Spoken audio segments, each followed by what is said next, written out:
It's late, so that means story time. We went to Wales this one time. Sue didn't drink during the trip, but she still smoked.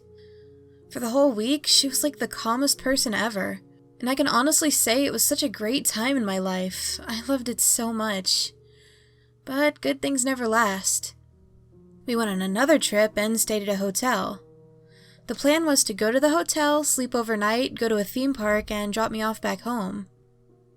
Matt and I got our own room together. Sue and Dad had a room that was way over on the other side of the hotel. That night, when we got to the hotel, Matt and I decided to go to this little playground nearby. Sue had been drinking, and there were a few people on the playground. It was around 8 p.m. There was a small group of girls in this bowl swing thing, just talking and minding their own business. Sue drunkenly walked over and started yelling, "Come on, girlies, off the swing! Come on, get off!" Over and over. The girls got really creeped out and left. I seem to remember one of them crying. Sue then revealed that she had cleared the swing for me and Matt, as though we were just going to clap for her and give her a medal. We got on, and she started frantically getting all giddy and pushing the swing with us in it. She started properly pushing it, and we were going really high. Matt started getting scared, and if I remember correctly, I then said something like, "What are you doing? You bipolar or something?" Sue just ran off crying, so yeah, I guess. Dad pulled me to one side and told me that she had gotten diagnosed bipolar a few days earlier, but that I should go and apologize to her for getting wasted and scaring some people off a playground and then erratically pushing me and Matt to a dangerous height on a swing.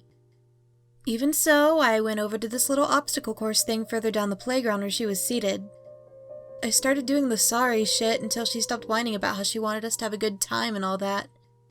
I didn't believe her for a second. The next day, we went to the theme park. I seem to remember Sue getting drunk, though honestly, I was having too much fun to care about what she was doing.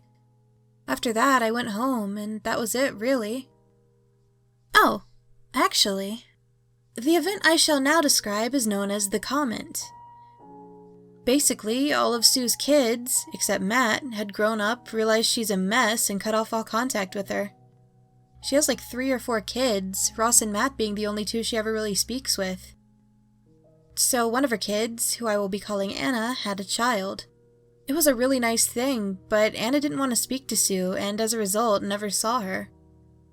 Sue said to Dad, "Oh, Anna's had a baby," or something, to which my dad said something like, "Great, another person I'll never get to see." Zing! She did not fucking like that. Wow, she did not like that. If steam could come out of ears, she'd be a freight train. She must have decided at that point that her and Dad were over, and she began making his life hell. Dad would be on the phone to a customer, and she'd walk in and throw something at him like, "You wanker," and then walk off. It must have been pretty embarrassing. She was usually too drunk to get out of bed and run her own business. Dad was literally running a business solo. He had a few people helping, but the point is it was her company too. Oh, they also got 2 dogs. Meant to get 1, but there were only 2 left, so Sue guilt-tripped Dad into getting them both. Named them Beth and China. Matt loved them to bits. Their old dog, Lucy, had died before they moved from the old house. Poor thing. It's late, and I'll continue this as soon as possible. The Comment event is huge.